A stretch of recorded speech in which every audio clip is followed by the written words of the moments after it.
इतके महान विद्या प्राप्त असणारे आणि विद्यादान करण्यास समर्थ असणारे असे द्रोण, पण यांना सुद्धा कठीण काळाला तोंड द्यावं लागलं. माणसानं कायम आपल्या विद्येवर विश्वास ठेवावा, आपल्या कर्तृत्वावर विश्वास ठेवावा. एक ना एक दिवस त्याचा असणार आहे. कदाचित त्याला भटकावं लागेल, कदाचित त्याच्या योग्यतेपेक्षा कमी योग्यतेच्या लोकांना अधिक मान सन्मान मिळेल, सत्कार होईल, पण म्हणून त्याला खचून जायचं नाही.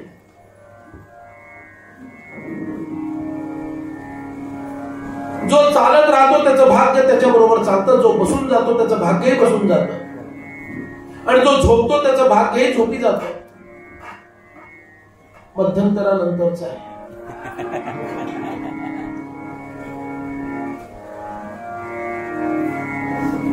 त्यामुळं माणसानं सदैव कर्तृत्वावर आणि पुरुषार्थावर भिस्त ठेवून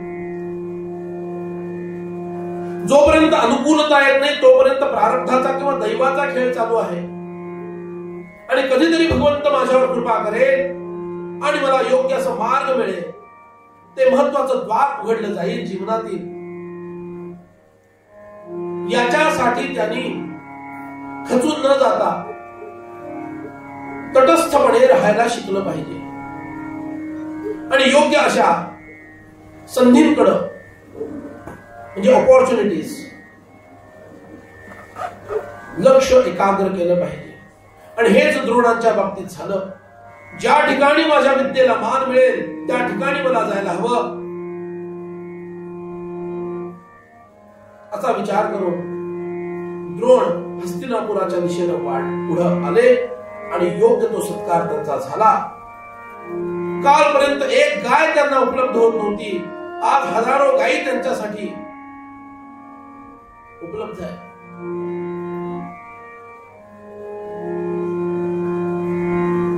अरे एक पेलाभर दूध त्यांच्या मुलाला देता येत नव्हतं, आता चितळ्यांच्या गाड्या लागलेल्या आहेत.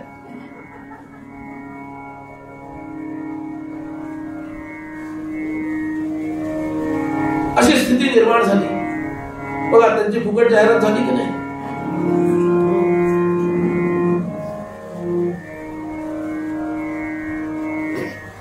या 105 मुलांना, तसं तर 106 मुलांना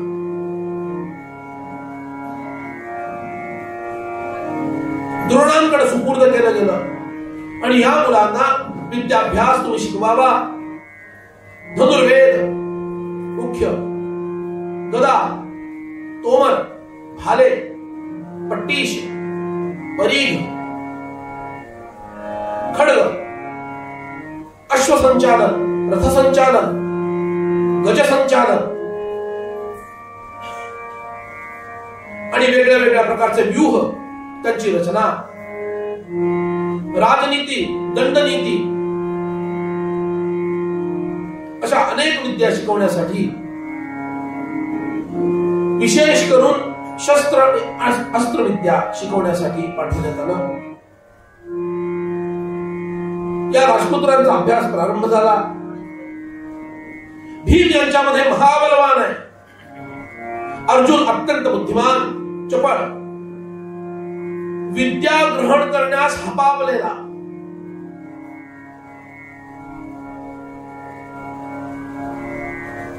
गुरुभक्त असा आहे. जर विद्यार्थी विद्या मिळवण्यासाठी अत्यंत उत्सुक असेल तर गुरुला त्याच्यापेक्षा दुसरा आनंद कशात नाही. पण तो गुरु घडवण्यास योग्य पाहिजे, त्याच्यात विद्या दान करण्याची वृत्ती पाहिजे, विद्या देण्याची वृत्ती पाहिजे. घेणारा मिळाल्याला खूप आनंद मिळतो. अशाच गुरु शिष्यांच्या जोड्या जगात प्रसिद्ध आहे. द्रोणाचार्य आणि अर्जुन, समर्थ आणि कल्याण, मच्छिंद्रनाथ आणि गोरक्षनाथ. देणाराही देतोय, घेणाराही ग्रहण करतोय. मिळवण्याची इच्छा. म्हणून माणसाने सदैव जीवनामध्ये विद्या ग्रहण करण्यासाठी पिपासू असलं पाहिजे. विद्या मिळवण्याची इच्छा सदैव जागृत पाहिजे. अरे मोठे मोठे संगीतकार आम्ही पाहिले, किती लोकांची नावं सांगावी. सतार मधले, तबल्यामधील आहेत, गायनामधील किती नावं सांगावी. त्यांना विचारलं, तुम्ही इतकं सगळं मिळवलं, तुम्हाला काय वाटतं, तुम्हाला किती येतं? प्रत्येकाचं एक शब्द वेगळे असतील, भावार्थ एकच. ते म्हणाले, आत्ता कुठं मला थोडं थोडं कळायला लागलंय, आत्ता कुठं थोडं थोडं कळतंय. अरे एकेका रागाचा 12-12 वर्ष अभ्यास केलेले लोक आहेत. फक्त सरगमचा 5-5 वर्ष अभ्यास केलेले लोक आहेत. त्यांची नावं पण सांगता येतील, इथं सांगायला नको. हे संगीताचा कार्यक्रम सुरू नाही. 5-5 वर्ष फक्त सारेगमपधनी एवढंच, हाच अभ्यास कर, हेच कर.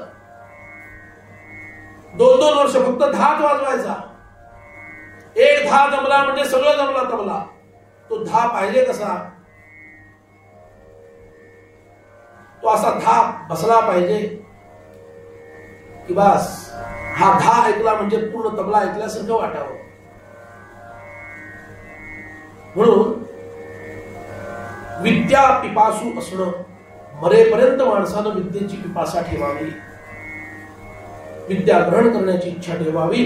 आणि या विद्या पिपासुत्वाच्या प्रभावामुळेच द्रोणांना अर्जुन सगळ्यात प्रिय झाला. अर्जुना एवढी विद्या ग्रहण करण्याची तळमळ कुठल्याही पांडव, कौरव तर सोडूनच द्या, अन्य कुठल्या पांडवामध्येही नाही.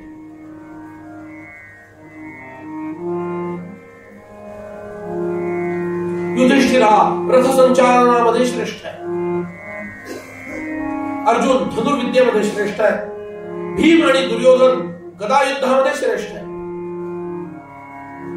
नकुल आणि सहदेव खड्गविद्येमध्ये श्रेष्ठ आहे. अनेक दिव्य आणि मानुष अस्त्र या सर्वांना शिकवली. द्रोणांकडून विद्यादान केलं जातं हे पाहून आजूबाजूचे क्षत्रिय सुद्धा आपल्या मुलांना पाठवायला लागले. अरे का उठा गुरु, सहसा प्राप्त होत नाही, जा जितकं म्हणून ग्रहण करता येईल तेवढं ग्रहण करा. त्या गुरुकडे इतकं भंडार आहे ज्ञानाचं, आयुष्य गेलं तरी तुमची विद्या संपणार नाही. आताही असे महात्मा होऊन गेलेले.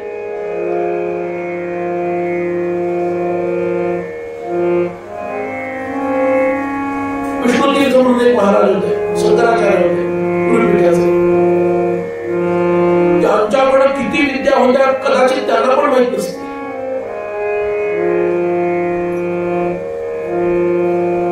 सगळ्या विद्या त्यांच्या बरोबर गेल्या, कारण योग्य शिष्य मिळाला नाही, देऊन करणार काय. वैदिक मॅथमॅटिक्स कसं असं राहिलं. ते पण ते अमेरिकेत दंडाचा त्याग करून निघून गेले म्हणून. कारण भारतीयांना विद्येची किंमत अजून पण कळलेली की माहिती नाही. आणि त्यांच्याकडून अशा विद्या होत्या, तुमची नाडी बघून तुमची कुंडली सांगायची. काय विद्या आहे? नाडी बघून रोग सांगता येतो इथपर्यंत ठीक आहे. तुमची नाडी बघायची म्हणजे तुमचा श्वास कसा चालला आहे, म्हणजे मागे जाऊन जाऊन जाऊन तुम्ही एकूण किती श्वास घेतलेले आहे हे शोधून तुम्ही कधी जन्मलेले आहात. अशा सगळ्या विद्या या भारतवर्षामध्ये होत्या. कुश आणि लव ज्या पद्धतीनं रामायणच्या समोर राहिले, गायन करून रामायण प्रस्तुत करण्याची विद्या आमच्याकडं बऱ्याच आताच्या नवीन काळापर्यंत होती. ब्रिटिश येऊन आले आणि ती लोप पावली. अनेक विद्या आम्ही गमावत असतो आणि त्याचं थोडंही दुःख आम्हाला नाही, हे सगळ्यात मोठं दुःखाचं कारण आहे. दबावून बसतो, मान्य आहे, जे जाऊ शकतं ते येऊ पण शकतं ना, पण कुणाकडे येऊ शकतं? ज्याला मिळवण्याची इच्छा आहे त्याच्याकडे येऊ शकतं. मिळवण्याची इच्छा आहे आमच्याकडं. भारतीय, आमची मुलं भारतीय स्वरूपाची राहावीत असं आईबाबांनाच वाटत नाही. इंटरनॅशनल स्कूल मध्ये घालतात आणि भारतीयत्वाचा भट्ट्याबोळ करून टाकतात. भारतीयत्वच राहत नाही त्यांच्यामध्ये. नाव आणि आडनावाचे हिंदू आणि नाव आणि आडनावाचे भारतीय हे सगळे. त्यांच्यामध्ये भारतीयत्वाचा प्रवेश नाही. न भाषा, न भूषा, न संस्कार, न वाणी, कशातच भारतीयत्व जाणवत नाही. म्हणून विचार करायला हवा. सभ्य लोकांनी तरी विचार करायला हवा. आम्ही आमच्या मुलांना जी विद्या देत आहोत त्या विद्येचा लाभ नेमका काय आहे? काय फक्त त्यांना आपण पोटाची बनवणार आहोत? पशु पक्षी पण पोटाचे असतात. तुम्ही विद्या मिळवून परत पोटा पाण्याचाच विचार करत असाल, विद्या मिळवली कशाला? न मिळवता पण झाला असताना पोटा पाण्याचा विचार पशूंना पण करता येतो. पोटाच्या पलीकडे, परिवाराच्या पलीकडे जो विचार करतो तो विद्यावान आहे. म्हणून अशी विद्या आपल्या मुलांना शिकवा की जो या दोन गोष्टींच्या पलीकडे जाऊन समाजाचा आणि राष्ट्राचा विचार करेल, संस्कृतीचा विचार करेल, वैदिक सनातन परंपरांचा विचार करेल, सिद्धांतांचा विचार करेल. कोणी रामायण शिकेल, कोणी महाभारत शिकेल, कोणी एखादं पुराण हस्तगत करून घेईल, आत्मसात करून घेईल, कोणी शिवचरित्र. हे आदर्श आमच्या मुलांसमोर आम्ही ठेवत नाही. आणि प्रवाहवतीताप्रमाणे जीवन जगायला शिकतोय. प्रवाहवतीत ते असतात की ज्यांच्यामध्ये कणाच नाहीये. तो खरा पुरुष आहे जो प्रवाहाच्या विरोधात उभा राहून जेवढा जमेल तेवढा प्रयत्न करतो. भगवंत आणि सद्गुरूंची शक्ती त्याच्या मागे उभी राहते. कारण जो पतित होतो तो शेवटी सगळ्यात खाली जाणार आहे. प्रवाह कधी वरच्या दिशेला जात नाही, तर जातो कधी जात नाही. प्रवाह पतनाच्या दिशेने जातो. म्हणून प्रवाह काळाचं कारण पुढे करून जे जीवन जगतात ते प्रवाहपतीत असतात. सत्य, धर्म आणि निष्ठा, नीती ह्याला मी सुदृढ आहे. काळ कसा का असेना असा म्हणून तो ठाम म्हणून उभा राहतो. त्याला खरा पुरुष म्हणायला हवं. आणि तो खरा भारतीय, त्याच्यावर भारतीय संस्कार आहे. आणि तो खरा रामायण आणि महाभारताचा, ज्ञानेश्वरी आणि दासबोधाचा खरा अनुयायी आहे, अनुचर आहे, फॉलोअर आहे. किती फॉलोअर झाले माझ्या चॅनलला हे बघण्यापेक्षा मी कुणाला फॉलोअर झालो हे पाहायला पाहिजे. सध्याच काळाचं कारण सांगून जे म्हणून ते चाललंय त्याचं समर्थन करतात, ते अप्रत्यक्षपणे पाश्चात्य संस्कृतीचं समर्थन करतात, हे त्यांनाच कळत नाही. याचा अर्थ काळाचं कारण पुढे करून तुम्ही त्यांच्यापुढे मान झुकवण्याचं ठरवलेलं आहे. पण ते तुमच्या देशामध्ये आले तेव्हा त्यांनी मान झुकवली नव्हती. ते बुडवर आले आणि तुम्हाला भारी पडले का? कारण त्यांना स्वतःचा अभिमान होता, स्वाभिमान होता. आणि आम्ही आमच्या देशात राहून आमचा स्वाभिमान राहिला नाही.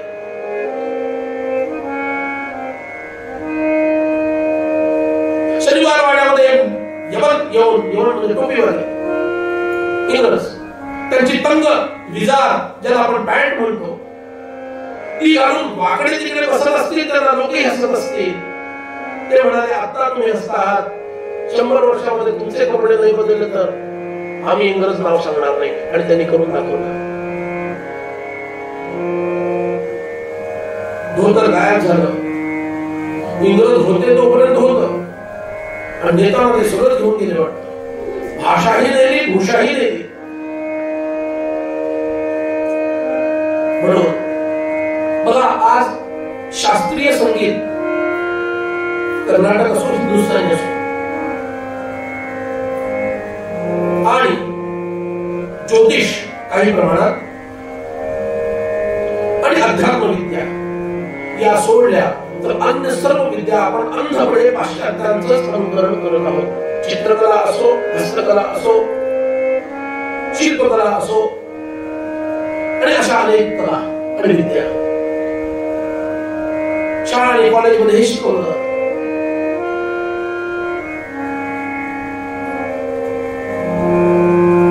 नुसतं हम हिंदू राष्ट्र बनाएंगे म्हटल्यामुळे हिंदू राष्ट्र बनत नाही. विश्वगुरु विश्वगुरु म्हणून जप केला 108चा तरी विश्वगुरु बनत नाही. ते सनातनाचं तत्व आपल्या हृदयामध्ये धारण करायला हवं. त्याच्यासाठी माझं जीवन आहे, त्याबद्दल मला अभिमान वाटतो. अशी जोपर्यंत माझी धारणा होणार नाही तोपर्यंत फक्त या गोष्टी बोलण्यापुरत्या शिल्लक राहतील. आणि भारतीयत्व नष्ट झालेले इंडियन आपण बोलून राहू. आपल्याला इंडिया बनवलेल्याचं भारत बनवायचं आहे, आणि याचं एकमेव नाव राहायला हवं. This is the nation which is called as India or Republic of India, which is also known as Bharat. हा जो काही प्रकार आहे तो नको आहे. Which is also known as Bharat, also known as Bharat. मूळ नाव काय? महाभारत चाललंय तेच बोलतो मी तुमच्याशी.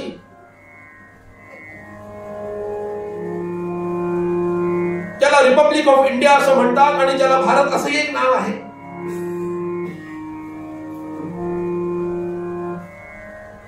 हे आम्हाला मान्य आहे, हे चालणार आहे, पण आम्हाला त्याच्याशी कर्तव्य नाही. मुलांना फी भरून शिकवायचं, आणि कुठेतरी नोकरीला तो लागला किंवा काहीतरी त्याचा बिझनेस सुरू झाला म्हणजे पायावर उभा राहिला. याच्या पलीकडे आमची दृष्टीच जात नाही. ही भारतीय जीवनशैली नाही. भारतीय जीवनशैली काय आहे हेच तर शिकण्यासाठी महाभारत ऐकायचं आहे. ही मुलं अनेक विद्या ग्रहण करतात. वार्ष्णेय, अंधक आदिक सुद्धा यांच्याकडे शिकतायत. आणि पाहता पाहता अर्जुनाची सरशी व्हायला लागली. अस्त्रविद्येमध्ये सर्वश्रेष्ठ अर्जुन झालेला आहे. द्रोणांनी कृती केली, ती कृती अर्जुनानं हेरली.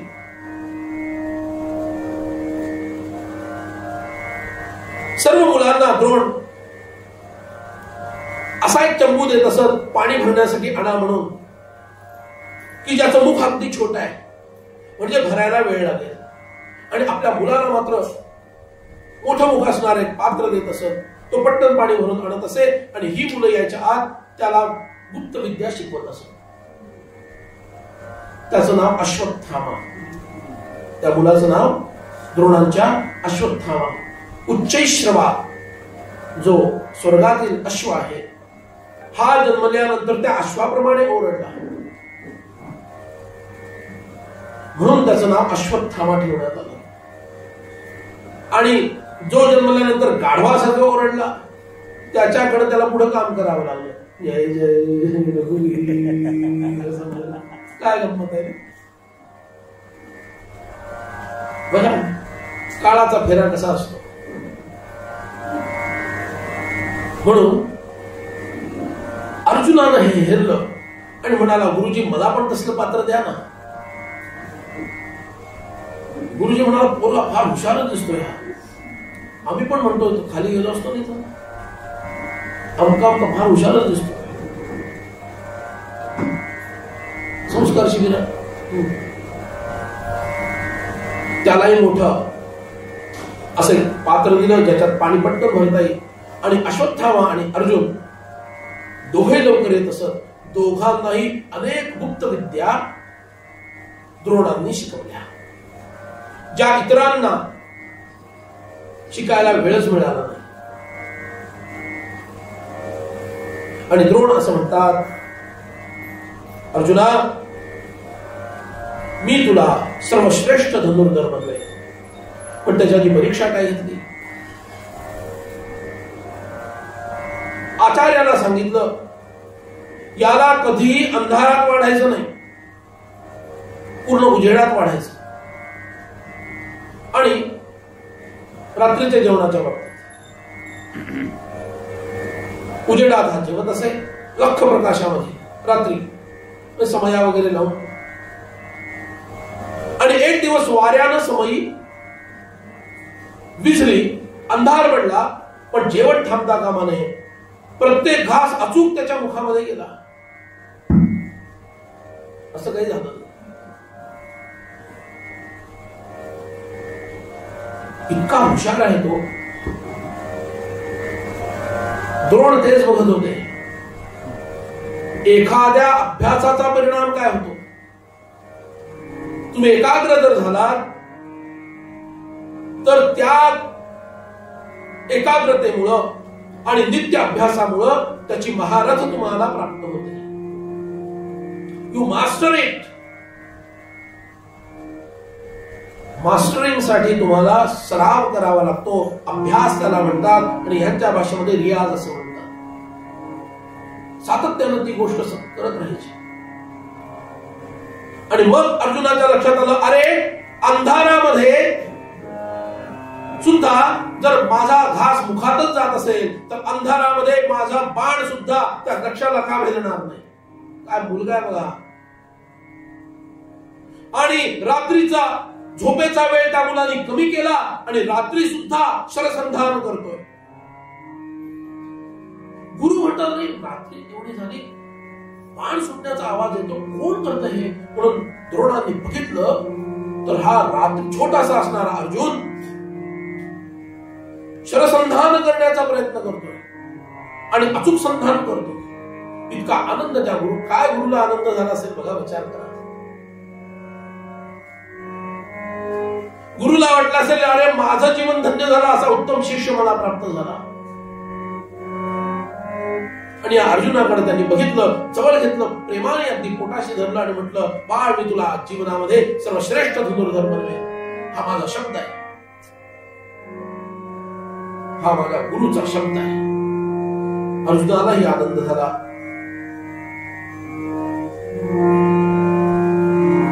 पण प्रत्येकाची परीक्षा असते. गुरुचीही परीक्षा झाली. हिरण्यधनु नावाचा निषादांचा राजा, याचा एक मुलगा आहे, त्याचं नाव आहे एकलव्य. द्रोणांची ख्याती कीर्ती ऐकून त्यांच्याकडून धनुर्विद्या प्राप्त करावी या उद्देशानं हा आचार्यांकडे आला. पण त्यांनी सांगितलं, नियमच असा आहे हस्तिनापूरचा की मी फक्त क्षत्रियांनाच विद्या देईन, आणि तू निषाद आहेस, त्यामुळे मी तुला विद्या देणार नाही. तो हिरमुसला नाही. त्यांनी त्यांना वंदन केलं आणि म्हटलं, आचार्य, मला आशीर्वाद तरी द्याल की नाही? आशीर्वाद दिला आणि हा मुलगा निघून गेला. कुठे गेला कुणाला माहिती नाही. त्याची वास्तवपुस्तही कुणी घेतली नाही. विद्या शिकणारी ही मुलं एकदा जवळच्या जंगलामध्ये गेली. जिथं त्यांचं विद्याग्रहण सुरू होतं तिथून जवळच काही वनप्रदेश होता, त्या ठिकाणी ही मुलं गेली.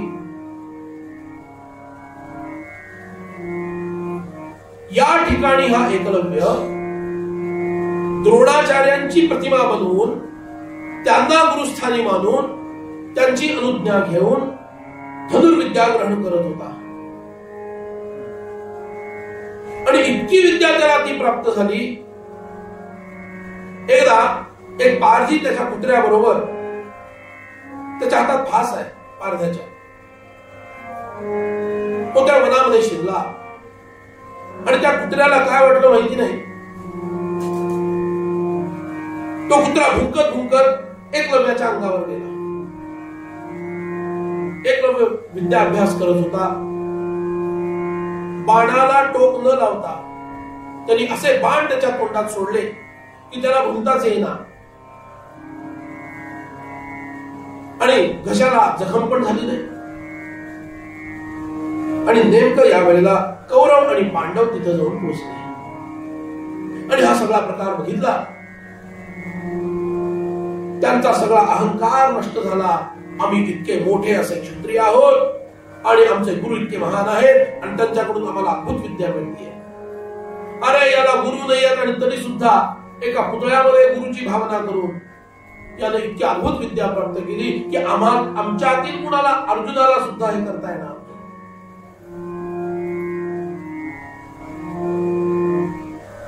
म्हणून अध्यात्मातला एक महत्वाचा सिद्धांत या संदर्भात सांगतो.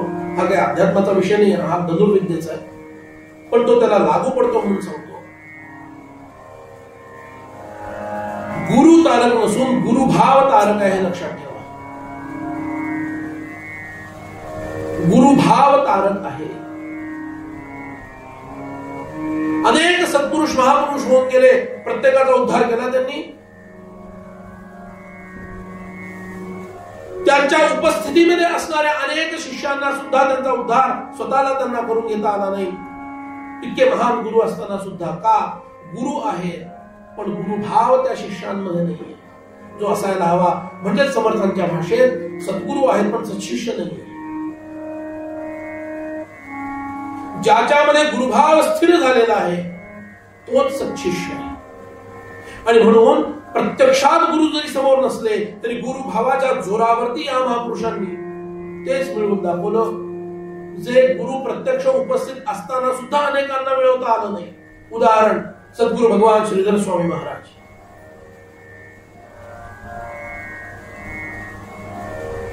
समर्थ समोर नाहीये. 300 वर्षांनंतर समर्थांच्या जन्माच्या 300 वर्षांनंतरचा यांचा जन्म आहे. कसे असतील समर्थ समोर? पण गुरुभाव इतका प्रबळ आहे. त्या गुरुभावाच्या जोरावरती श्रीधर पत्की नावाचा मुलगा परमहंस परिव्राजकाचार्य सद्गुरु भगवान श्रीधर स्वामी बनतो. गुरुभावाचं सामर्थ्य. हाच गुरुभाव या एकलव्यामध्ये सुद्धा आहे. आणि म्हणून त्या गुरुभावाच्या सामर्थ्यावर त्यांनी ही विद्या ग्रहण केली. सरस्वती माता त्याच्यावर कृपा करते. लक्षात घ्या, भगवती सरस्वती त्याच्यावर कृपा करते. अरे काय याचा भाव आहे.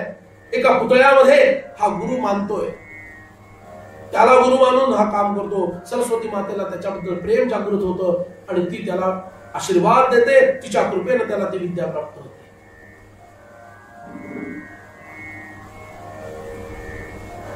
असा एकलव्य पाहिला आणि अर्जुन छोटस तोंड करून गुरुच्या समोर मान खाली घालून उभा राहिला.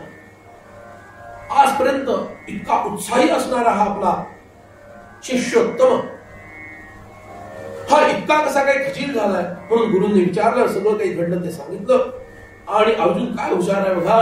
तो म्हणतो, गुरुदेव तुम्ही म्हटलेला आहे जगातील सर्वश्रेष्ठ धनुर्धर मी तुला बनवणार आहे आणि हा माझ्या कितीतरी पुढे आहे. आता काय करायचं सांगा. चल मला दाखव म्हणून तिथं द्रोण या मुलांबरोबर पुन्हा जातात. पाहिलं त्याचं सामर्थ्य त्यांच्या लक्षात आलं. त्याला इतका आनंद झाला एकलव्याला. माझे गुरु प्रत्यक्षात माझ्या समोर आले. तो नतमस्तक झाला. कुणाकडून विद्या शिकलास? प्रश्न विचारला. गुरुदेव आपल्याकडूनच विद्या शिकलो. गुरुदक्षिणा आपण मागाल ती गुरुदक्षिणा द्यायला तयार आहे. भविष्याचा विचार करून फक्त अर्जुनाच्या श्रेष्ठत्वापुरतच नाही, शेवटी हा निषाद राज आहे. प्रवृत्ती चांगली असेलच असं नाही. इतकी महान विद्या जर याच्याकडे गेली आणि हा दुष्प्रवृत्त झाला तर कदाचित जगाला धोका याच्यापासून निर्माण होईल याचाही विचार करू. आणि अर्थात आपण दिलेला शब्द खरा व्हायला हवा याचाही विचार करू. ज्या हातानं प्रत्यंचा ओढली जाते तो उजवा हात, त्या हाताचा अंगठा मागून घेतला. मागचा पुढचा क्षणभरही विचार न करता या एकलव्यानं तो तोडून त्यांना दिला. पण पुढं मात्र त्यामुळं पूर्वीची जी महारथ त्याच्याकडे होती ती आता राहिली नाही. अर्जुनाला मात्र संतोष वाटला.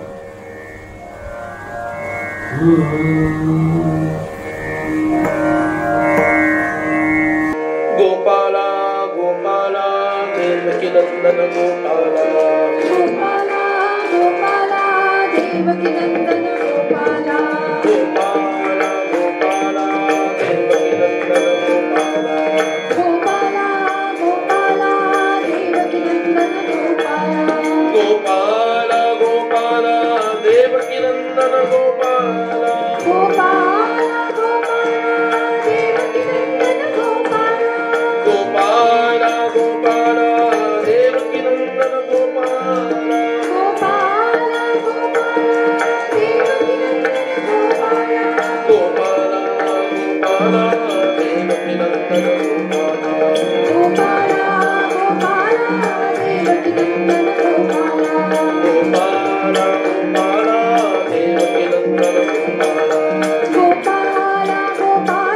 देवकी नंदन गोपाला गोपाला गोपाला देवकी नंदन गोपाला गोपाला गोपाला देवकी नंदन गोपाला देवकी नंदन गोपाला गोपाला गोपाला देवकी नंदन गोपाला गोपाला गोपाला देवकी नंदन गोपाला गोपाला गोपाला देवकी नंदन गोपाला गोपाला गोपाला देवकी नंदन गोपाला गोपाला गोपाला गोपाला देवकी नंदन गोपाला गोपाला गोपाला गोपाला देवकी नंदन गोपाला गोपाला गोपाला देवकी नंदन गोपाला गोपाला गोपाला देवकी नंदन गोपाला तुम्ही पण म्हणायचं आहे का? आम्ही दोघांनीच म्हणायचं गोपाला गोपाला गोपाला गोपाला देवकी नंदन गोपाला गोपाला गोपाला गोपाला देवकी नंदन गोपाला गोपाला गोपाला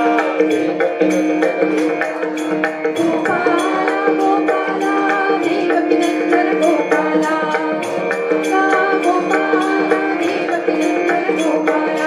गोपाला देवकी नंदन गोपाला गोपाला देवकी नंदन गोपाला गोपाला गोपाला देवकी नंदन गोपाला देवकी नंदन गोपाला देवकी नंदन गोपाल गोपाल कृष्ण भगवान की जय जय रघुवीर समर्थ.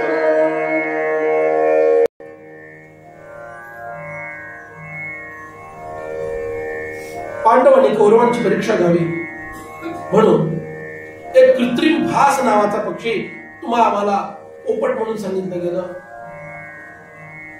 आता सांगणारा तसा असेल.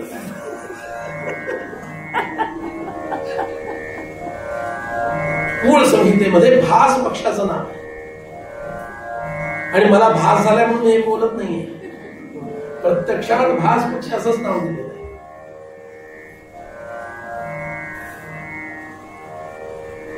याचं मुंडकं उडवायचं असं सांगण्यात आलं. पहिल्यांदा युधिष्ठिराला विचारलं, युधिष्ठिरा भास पक्षी दिसतो का? Yes sir. पानं दिसतात का? Yes sir. फळं? Yes sir. तुझी भावंड? Yes sir. मी? Yes sir. त्याने म्हटलं नो सर. बाबा अर्जुनाला मुद्दाम बाजूला ठेवलं. अर्जुन म्हणतो मला आता बोलवतील, मला आता बोलवतील, मला आता. गुरुजी बोलवतच नाही. आज काय झालं? I am his favourite and still I am kept aside. काय असेल? दुर्योधन झाला, दुःशासन झाला, भीम सुद्धा झाला. भीम म्हणाला मला सगळं जग दिसतंय. नाही असं काही म्हटलं नाही बरं, मी विनोदानं म्हटलं. सगळ्यांना युधिष्ठिराला तर असं रागवलेलं आहे, काही तुझा उपयोग नाही होणार आहे, तुझ्या त्यांना माहिती नाही तर हो बाबा, असे शब्द आहेत द्रोणांचे. शेवटी अर्जुनाला उभं केलं. अर्जुनाला विचारलं, अर्जुना काय करायचं आहे? गुरुदेव, जो भास पक्षी आहे वृक्षावर त्याचं मुंडकं उडवायचं.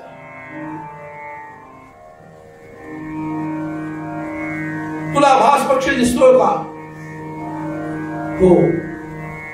त्याने विचारलं, भास पक्षी दिसतो की त्याचं मुंडकं फक्त दिसतंय? फक्त मुंडकं दिसतं. तुम्हाला डोळा सांगितलं ना? मला माहिती आहे तुम्हाला काय सांगितलं. मुंडकं दिसतंय, पंख दिसताय? No sir. पाय? No sir. शेपूट? No sir. म्हटलं येस सर, चला उडवा त्याला. असा बाण त्यांनी सोडला आणि बरोबर त्याचं मुंडकं उडवलं आणि धाडकन तो पक्षी खाली, कृत्रिम पक्षी खाली पडला. द्रोणांना पराकोटीचा आनंद झाला. द्रोण रोमांचित झाले आणि त्यांच्या मनामध्ये आलं, बाकीच्यांचं जाऊ दे, पण हा अर्जुन द्रोणाला या द्रुपदाला हरवल्याशिवाय राहणार नाही. याच्यात ते सामर्थ्य आहे. आता मुलं मोठी झाली बऱ्यापैकी. द्रोणाचार्य गंगा स्नानासाठी गेले होते आणि एका मगराने त्यांची मांडी पकडली. आता त्या मगरापासून सुटण्याचं सामर्थ्य त्यांच्यात आहे, पण ते मुद्दाम ओरडतात, बघूया माझे शिष्य काय करतात. का हस्तिमंतापुरात पळत जातात, आमच्या गुरूंना पकडलंय, चला वाचवा वाचवा. बघा त्यांना मगरीच्या पोटातून बाहेर काढायचं नंतर ओरडायला लागले, अरे वाचवा. सर्व शिष्य गोंधळले, काय करायचं कळेना. पण अर्जुन गोंधळला नाही. बघा, तुम्हाला सोल्युशन हवं असेल ना, कुठल्याही परिस्थितीमध्ये विचलित होता कामा नाही.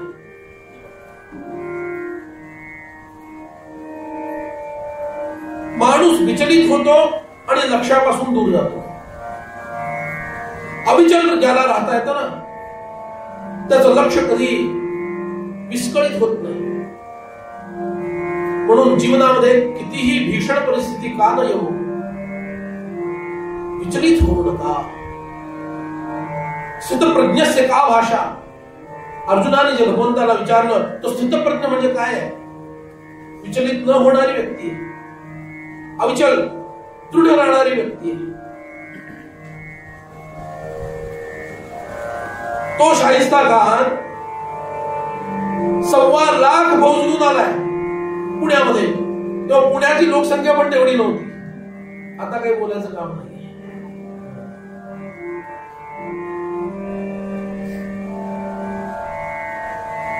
दुहेरी आक्रमण झालंय स्वराज्यावर. कोणी विचारलं, महाराज एवढी फौज घेऊन आलाय, आता करायचं काय? तुमचा लाल महाराज त्यांनी अडवलाय. शुभांचं काय उत्तर हवं? बोला राव, काय सांगावं आता. मला खूप टेन्शन आलंय, बीपी वाढलंय, रात्री झोप लागत नाहीये. शिवबांचं उत्तर काय? अरे तो उत्तरेतला पाहुणा. पाहुणा किती दिवस राहतो आपल्या घरात? जसा आला तसा जाईल आणि नाही गेला तर आपण घालू. काय कॉन्फिडन्स आहे. 1.25 लाख फौज आहे त्याच्याकडं. ती भेदायची कशी? आज जायचं कसं? आणि तुमच्या भाषेत तो खाटखोट करायचं कसं? आणि स्वतःला धक्का लागू न देता बाहेर यायचं कसं? सगळी योजना बरोबर आखण्यात आली आणि फक्त तो वाचला. त्याचं भाग्य थोर होतं म्हणून बोटावर, जीवावरचं बोटावर निभावलं. पण असा धसका खाल्ला त्याने, पुन्हा महाराष्ट्राचं नाव घेतलं नाही. आणि त्याची रवानगी कुठे केली? बांगलादेश. इथं ते देणारेच वाढलेले आहेत. बांगलादेश तिकडे केली व्यवस्था. चला बंगालमध्ये जा म्हणा. अविचल राहता आलं पाहिजे. अर्जुन एकाग्र आहे, गुरूंचं रक्षण करायचं आहे. बाकीच्या पांडवांप्रमाणे आणि कौरवांप्रमाणे तो खचला नाही, घाबरला नाही. पटकन गेला आतमध्ये, धनुष्य बाण आणले, 5 बाण आणले. अचूक संधात बघा, मगरीला मारता मारता गुरूंना लागलं तर पकडली ना मांडी त्यांनी. पण एकाग्रता आणि अविचलता हे वैशिष्ट्य आहे. धीर पुरुषाचं, धैर्यवान पुरुष असा असतो. त्याचा बीपी कधी शूट होत नाही. आणि आम्हाला बीपी शूट व्हायला दुसरं कुठलंही मोठं कारण लागत. हाच तर फरक आहे त्यांच्यात आणि आमच्यात. 5 बाणांनी तो मगर मारून टाकला. पुन्हा अर्जुन सरस ठरला. गुरूंचे अनेक प्रेमाशीर्वाद त्याला प्राप्त झाले. आणि या बदल्यामध्ये द्रोणाचार्यांनी ब्रह्मशिरा हे अद्भुत अस्त्र, ब्रह्मशिरस त्याचं नाव आहे, हे अस्त्र अर्जुनाला दिलं. आणि द्रोण म्हणतात, तुझ्यासारखा अद्भुत आणि अप्रतिम असा दुसरा धनुर्वेत्ता होणे नाही. भीम आणि अर्जुन यांची सरशी पाहून कौरव आता खार खायला लागले. आज एकादशी मिळणार नाही, उद्या मिळेल.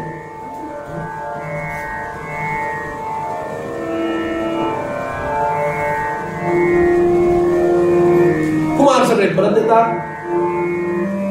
काय काय विद्या शिकले हे सर्वांना दाखवणं आणि प्रजेलाही दाखवणं कर्तव्य आहे. We are investing our time, money. इतकं सगळं या राजकुमारांसाठी आम्ही करतो आहोत. प्रजा कर भरती आहे ना, त्याच्या बदल्यात हे सगळं चाललंय. प्रजेला सुद्धा दाखवायला हवं की आमचे हे राजकुमार काय शिकले. तर शेजारी फिरतायत नुसते. हे दायित्व आहे, राजकुमार काय शिकले. आणि म्हणून एक रंगभूमी निर्माण केली गेली. अनेक राजे, अमात्य, राजस्त्रिया, सैनिक, प्रेक्षक सगळे तिथं उपस्थित आहेत. पांडव आणि कौरव तिथं उपस्थित आहेत. द्रोणांद्वारे रंगभूमीचं पूजन झालं. आता युधिष्ठिर सगळ्यात मोठा, त्याचा मान अधिक, म्हणून त्याला त्याचं कौशल्य दाखवायला सांगण्यात आलं. युधिष्ठिराने अद्भुत कौशल्य दाखवलं, अप्रतिम चापल्य दाखवलं, अश्वारोहण आणि रथारोहण करून दाखवलं आणि शस्त्रास्त्रांचं संचालन सुद्धा करून दाखवलं. बघा, अर्जुन हा धनुर्विद्येमध्ये, भीम हा आणि दुर्योधन ही दोघं गदा विद्येमध्ये प्रवीण आहेत. याचा अर्थ बाकीच्यांना ते येत नाही असं नाहीये. सगळ्यांना सगळं येत आहे. सगळ्यांना सगळी अस्त्र, सगळी शस्त्र चालवता येतात. अश्वारोहण, गजारोहण, रथारोहण, सगळं सगळ्यांना सर्व येतं. त्यामध्ये अधिक कोण आहे. म्हणून यांनी सुद्धा धनुष्यबाणाचा प्रभाव दाखवला. रथावरून, अश्वावरून जायचं कौशल्य दाखवलं. त्यानंतर भीम आणि दुर्योधन समोर आले. दोघांच्या हातामध्ये असे प्रचंड मोठ्या गदा आहेत. तारुण्यानं मुसमुसलेले हे तरुण आहेत. आपलं सामर्थ्य दाखवण्याची तळमळ त्यांच्यामध्ये आहे. आणि कायम दोघांचं विस्तव जात नाहीये. त्या प्रतियोगितेचं रूपांतर युद्धामध्ये होतं की काय, अशी परिस्थिती निर्माण झाली. एकमेकांशी बोलून, आता घालतो तुझ्या टाळक्यात गदा, असं म्हणून सरसावले दोघं. द्रोणांनी खून केली. अश्वत्थामा धावत गेला आणि आता अश्वत्थामा काय आहे, दोघांचा फ्रेंड आहे, इक्वल फ्रेंड. नंतर तो दुर्योधनाकडे झुकला, हा नंतरचा विषय. त्यांनी ते भांडण थांबवलं. अरे अरे, प्रतियोगिता चालली. मनातल्या मनात म्हटलं, लढायला अजून खूप वेळ आहे. 7व्या दिवशी आहे म्हणा, आत्ताच नको. 5 दिवस पुढचं करायचं काय. इथंच ते थांबलं प्रकरण. अर्जुन समोर येतो आणि सगळ्या समाजाच्या समोर, राजांच्या समोर, अमात्यांच्या समोर, राजस्त्रियांच्या समोर आणि आपल्या मुलाच्याही समोर द्रोण म्हणतात, अर्जुन मला माझ्या मुलापेक्षाही अधिक प्रिय आहे. काय स्थान मिळवलंय मला अर्जुनाने? केवळ विद्याभ्यासाची लगन, विद्या ग्रहण करण्याची तळमळ, आणि अर्थात केवळ तळमळ नाही, ते प्राप्तही करून घेतलं. तर आयुष्यभर तळमळच लागली आहे. आणि विद्या दाखव म्हटल्यानंतर कोण विद्या? अरे कोण नाही, कुठली विद्या दाखव म्हणायचं आहे. हा म्हणतो कोण विद्या, अशी याची अवस्था. हेही काही कामाचं नाही.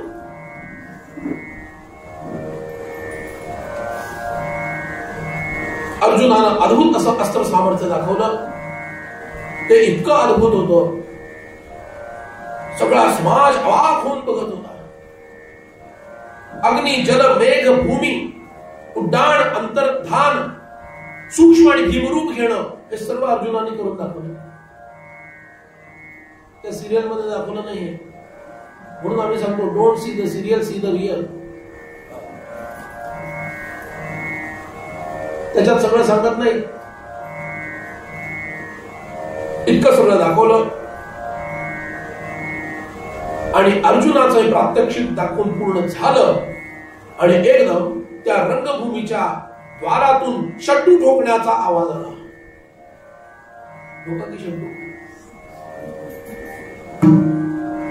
शट्टू ठोकण्याचा आवाज आला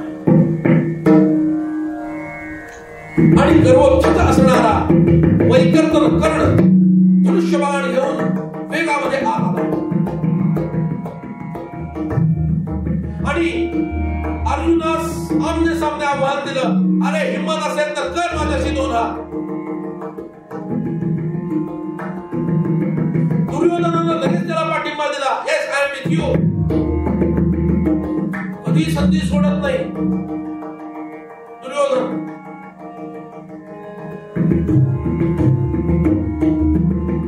इलेक्शनच्या आधी वेगळ्या पक्षाशी मैत्री, इलेक्शन झाल्यानंतर वेगळ्या पक्षाशी मैत्री, त्याच्यात तंगडी घालून पाडायचं एकमेकांना.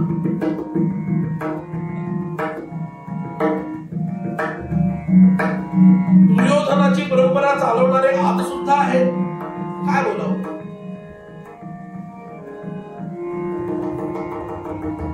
प्रेक्षकांमध्ये दुखळी निर्माण झाली. कोणी अर्जुनाची बाजू घेत आहे, कोणी या वैकर्तनाची बाजू घेत आहे, कर्णाची बाजू घेत आहे.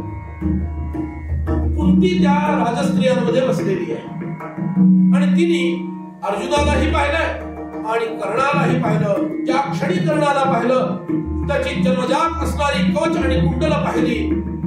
तिच्या लक्षात आलं, कुमारी अवस्थेमध्ये प्राप्त झालेला माझा प्रथम पुत्र हा आहे. आणि माझी दोन मुलं एकमेकांची लढणार, त्याचा काय परिणाम होईल? तिला भोवळ आली आणि ती धाडकन खाली पडली.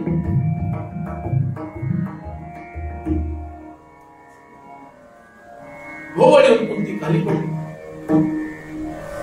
विदुर धावले, चंदन आणि जलोपचार केलाय, कुंतीला सावध केलं. द्रोणांनी द्वंद्वाला अनुमती दिली, होऊन जाऊ दे.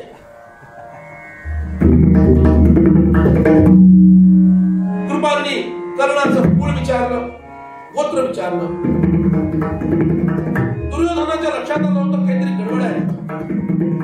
म्हणून दुर्योधनाने आधीच घोषणा केली, हा राजकुमार नाही असं तुम्ही म्हणता आणि प्रतियोगिता करायची आहे ना, त्याच्यासाठी तो राजकुमार हवा.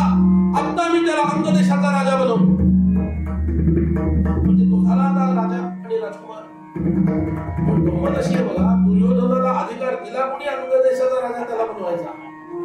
त्याचा आंधळा बाप बसलाय तिथे सिंहासनावर, तो राजा आहे. त्यानं अनुमती द्यायला हवी. ह्याला दिली, त्याला माहिती बाप माझ्या खिशात आहे, तो काय माझ्या विरुद्ध जात नाही. जे बापाला सुद्धा गुंडाळून ठेवतात त्यांना काय म्हणायला हवं? जय जय रघुवीर. महाभारत आपल्याला हेही शिकवतं. ते लक्ष.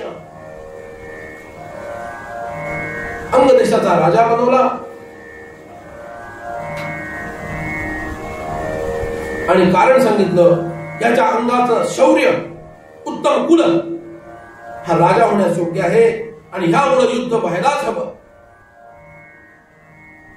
आणि अधिरथ नावाचा सूत दारातून आताला त्याला राहावे ना, तो प्रेक्षकाला बसलाय. माझा मुलगा पांडव आणि कौरवांच्या तोडीचा, त्याला राहावे ना. एकदम तो उठून तिथं आला आणि त्याचं नाव वसुषेण आहे. कर्ण हे फार नंतर नाव पडले बरं का.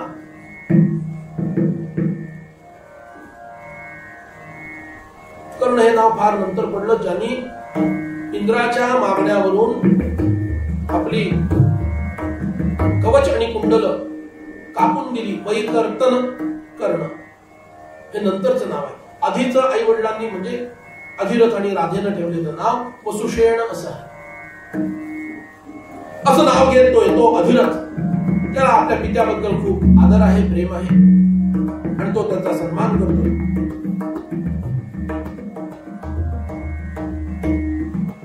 आणि अधिरथ हा ओळखीचा असल्यामुळं, अरे हा तर सुताचा पुत्र दिसतो म्हणून भीम अट्टहास करतो, ओरडायला लागतो. आणि कर्णाची निर्भत्सना त्याने केली. भीमानं कुत्र्याची उपमा दिली. तर भीम जरा उग्रच आहे बरं का स्वभावाने. हनुमान आणि भीम यांच्यात फरक काय आहे? दोघेही वायुपुत्र आहेत, दोघेही बलाढ्य आहेत. आता हनुमंतांचं सामर्थ्य अपरिमित आहे वगैरे हा विषय सोडून दे, वेगळा विषय. कॅरेक्टरच्या दृष्टीनं हनुमान अत्यंत विनम्र आहे. हनुमंतांची वाणी अत्यंत रसाळ आहे, अत्यंत रसाळ. त्यांच्यासारखा वक्ताच दुसरा कोणी नाही. वक्ता दशसहस्रेषु म्हणतात ना, हनुमंतांसारखा दुसरा. कारण भगवान सूर्यनारायणांनी वरच तो दिलाय त्यांना. जगातील सर्वश्रेष्ठ वक्ता मी या वायू तुझ्या पुत्राला बनवेन असा वर सूर्यनारायणांनी दिला आणि हनुमंतांना ते सामर्थ्यही प्रदान केलं. हनुमान अत्यंत मर्यादित वाणीनं बोलणारे आहे, उग्र आहेत शत्रूच्या समोर. आणि हनुमंतांकडून वृद्धोपसेवा घडलेली आहे, जे भीमाकडून घडलेली नाही. खरं तर कुठल्याच पांडवाकडून घडलेली नाही. तो विषय आपण पुढे बघू युद्धाच्या प्रसंगामध्ये. महाभारती युद्ध झालं त्यावेळेला भगवान कृष्णांनी सगळ्यांचे कान उपटले.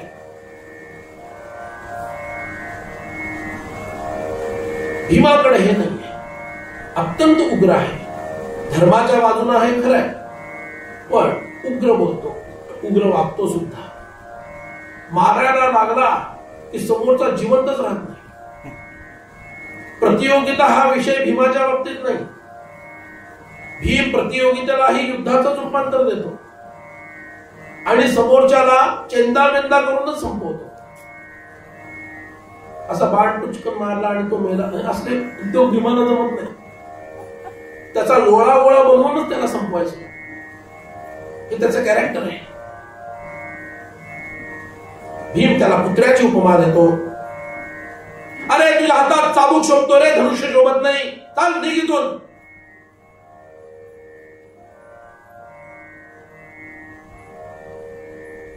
कर्णानं दुर्योधनाकडे अत्यंत आदरभावानं बघितलं आणि म्हटलं, अरे तू मला अंग देशाचा राजा बनवलंस, त्या बदल्यात मी तुला काय देऊ सांग. तेव्हा दुर्योधन किती चलाख आहे बघा. त्याला कर्णातलं तुमच्या भाषेत पोटेन्शियल कळलेलं आहे. दुर्योधन म्हणतो, तुझी अखंड मैत्री मला हवी आहे. अखंड मैत्री हा विषय पुढे पण येणार आहे. ती अखंड मैत्री आणि ही अखंड मैत्री दोघांची तुलना करायला हवी. आणि त्यातल्या एकाने परत मागितलेला आहे, मला अखंड मैत्री हवी आहे. तो त्यावेळेला विषय बघू. पण असंच ते संभाषण सुरू असतानाच अंधार पडला आणि अंधार पडल्यामुळं प्रतियोगिता तिथंच थांबवण्यात आली. चेहऱ्यावर हास्य आणू नका अजिबात. प्रतियोगिता तिथंच थांबवण्यात आली. पण याच्यातून काय कळलं? अहंता गुणे नीती सांडी विवेकी, अनीती बळे श्लाघ्यता सर्व लोकी.